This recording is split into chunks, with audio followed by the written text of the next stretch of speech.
तो देखो बच्चों, नेक्स्ट टॉपिक आपकी क्या है, reaction of any metal with any other metal salt. ठीक है, तो ये रिएक्शन जो होता है केमिकल रिएक्शन, वो किस पर डिपेंड करता है, इलेक्ट्रॉन के ट्रांसफॉर्मेशन से होता है। ठीक है, एक इलेक्ट्रॉन अपना दूसरे को देगा, इलेक्ट्रॉन की शेयरिंग होगी, इसी कारण आपका क्या होता है, रिएक्शन होता है।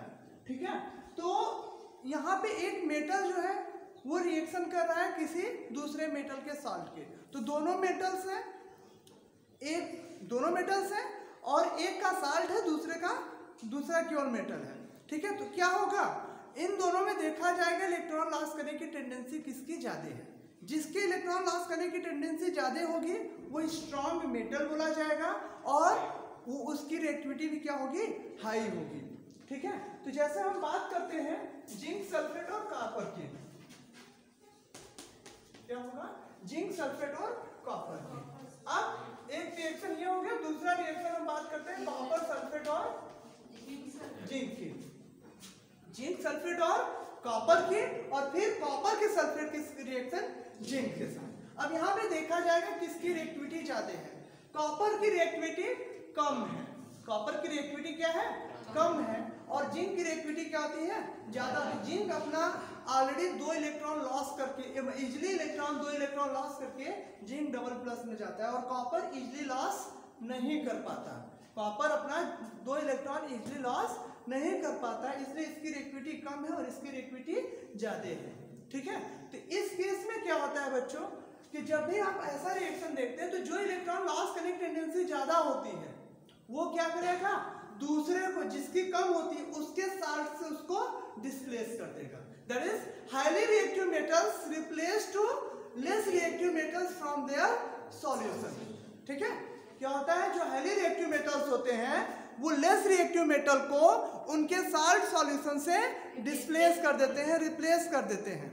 ठीक है, तो यहाँ पे कॉपर है और जिंक है, कॉपर और जिंक में कॉपर लेस रिएक्टिव है क्योंकि वो इलेक्ट्रॉन इजीली लॉस नहीं कर पाता, और जो जिंक है वो हाईली रिएक्टिव है क्योंकि वो कॉपर के कंपेयर में इजीली इलेक्ट्रॉन लॉस करता है। अच्छा, ये चीजें हमेशा कंपैरेटिव स्टडी है, ये चीजें क्या है, कंपैरेटिव स्टडी। अब जैसे यहाँ पे आपने देख लिया जिंक और कॉपर की बात है, जिंक हाईली रिएक्टिव है, जिंक ने इलेक्ट्रॉन लॉस किया, कॉपर ने इलेक्ट्रॉन को गेन कर, तो क्या होगा वो बात की बात है, कॉपर के कंपेयर में जिंक के पास इलेक्ट्रॉन लॉस करने की टेंडेंसी ज्यादा है। तो इसका मतलब ये नहीं कि कहीं बुक में तुमने पढ़ लिया कि जिंक की टेंडेंसी ज्यादा है इलेक्ट्रॉन लॉस करने की, तो ये हमेशा सत्य हो गया। कोई ऐसा हो सकता है जो जिंक से ज्यादा रिएक्टिव हो।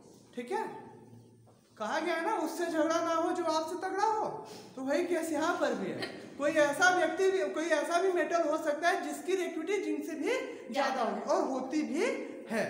ठीक है, तो यहाँ पे कॉपर के कंपेयर में जिंक की रिएक्टिविटी ज्यादा है, तो जिंक ने ऑलरेडी इसमें इलेक्ट्रॉन लॉस किया है और इसमें कॉपर ने लॉस नहीं किया है। तो जिंक ने लॉस किया तो कॉपर क्या करेगा, कॉपर अब जिंक को अपना इलेक्ट्रॉन लॉस करके जिंक को इलेक्ट्रॉन दे नहीं सकता क्योंकि कॉपर की रिएक्टिविटी जिंक से कम है, तो ये रिएक्शन नहीं होगा।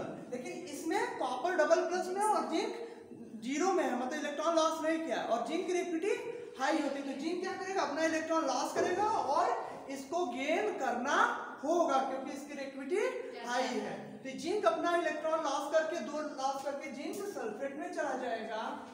ठीक है, और कॉपर क्या होगा, रिड्यूस, कॉपर क्या होगा, रिड्यूस हो जाएगा।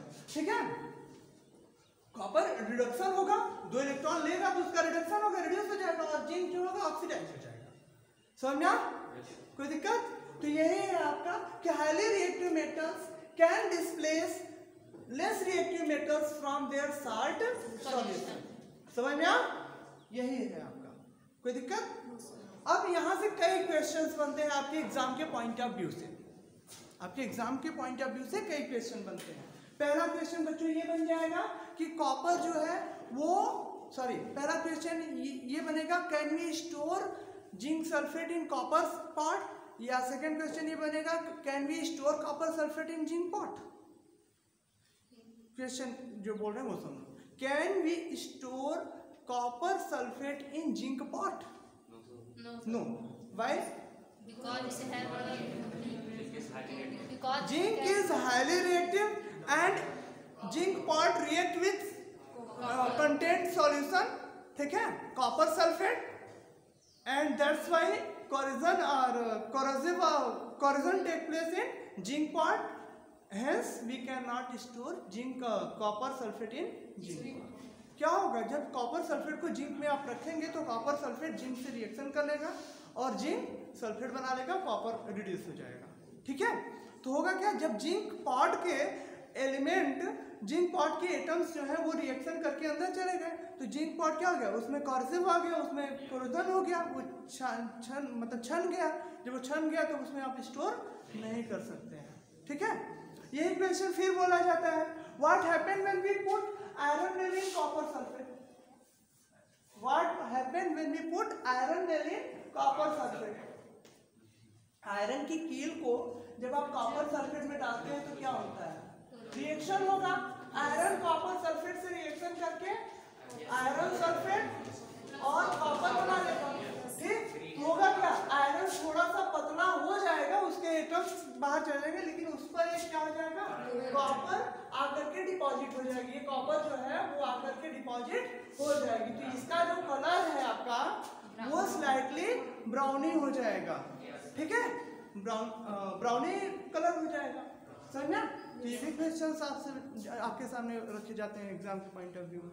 ओके, या इसमें रीजनिंग टाइप के क्वेश्चन पूछे जाते हैं। एन एलिमेंट इज एक्स, ठीक है, which react with any other element y, any other element salt YeSO4, ठीक है, and a brown colour is brown layer is form on the x strip. एक brown colour का एक layer चढ़ जाता है किस पर, एक्स स्ट्रिप पे। तो आपसे क्वेश्चन किया जाएगा वो है क्या, तो क्या है, एक्स जो था वो आपका आयरन था और वाई जो था आपका कॉपर था। ठीक, और भी कुछ हो सकता है कि एक्स इसमें यूज होता है, एक्स, ठीक है, बहुत सारे केसेस आपको देंगे और रीजनिंग टाइप के इसमें क्वेश्चंस पूछे जाते हैं। समझ में?